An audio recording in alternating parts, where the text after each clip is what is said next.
خلاص انت ما لقيتش رد اصلا. لا هرد عليه دلوقتي بقى حالا. بص احنا مثلا في تفاوض اللعيبه انا اول لما اسمع يقول لي راتب مهيب 800,000 طيب ما ابص الناحيه الثانيه اقول له 600 ما ابص اول لما يبدا يقول لي 500 ابدا ابص ناحيه مهيب ابص ناحيه مهيب. طيب ده انا رحت النهارده يا كابتن اكرامي للاسف وده اتحاد الكره اللي جاي بقى ووزاره الشباب الانديه الشعبيه الانديه في مصر هنا ارقامها بتهرج.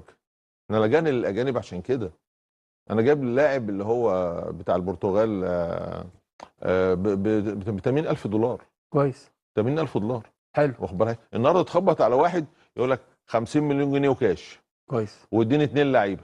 حلو.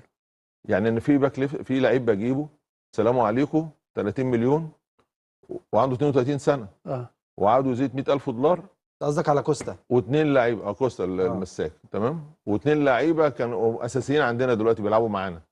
يعني البيعه كلها 100 مليون كويس عشان ناخده اللعيب ده وعنده 32 نرجع سنه. بقى لمرجوعنا تعالى بقى ايه بقى لبيراميدز. مش عايز نرجع تعالى لبيراميدز بقى ده عمال يرص لك هو مش عايز يرجع. لا ده هو عمال بس يتواصل عشان بيراميدز حبايبك خدوا لعيب اعاره. ده انت مستمتع بالكلام. لا استنى بس. لا والله ده انت مستمتع. يعني الناس انا هخليها استمتع دلوقتي. الناس تعرف موجود مجلس الاداره والزمالك بيراميدز بس 4 لعيبه راحوا مقابل لعيب اعاره.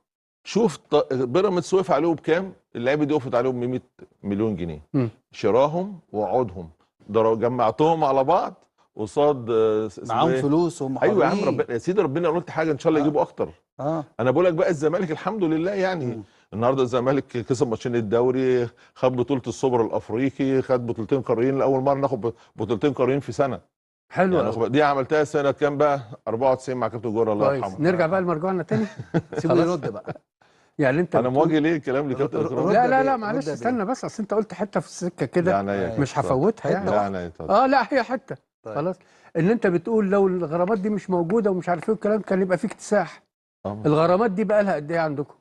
الغرامات دي بقى لها احنا جينا لقيناها في النهايه. حلو في النهايه خلاص يعني سنتين بقى سنتين بس خش الفينش سنتين خلاص. طب قبل السنتين دول ما كانت الامور كويسه في نادي الزمالك؟ كره الصالات في الزمالك كانت لا مكتسحه لا.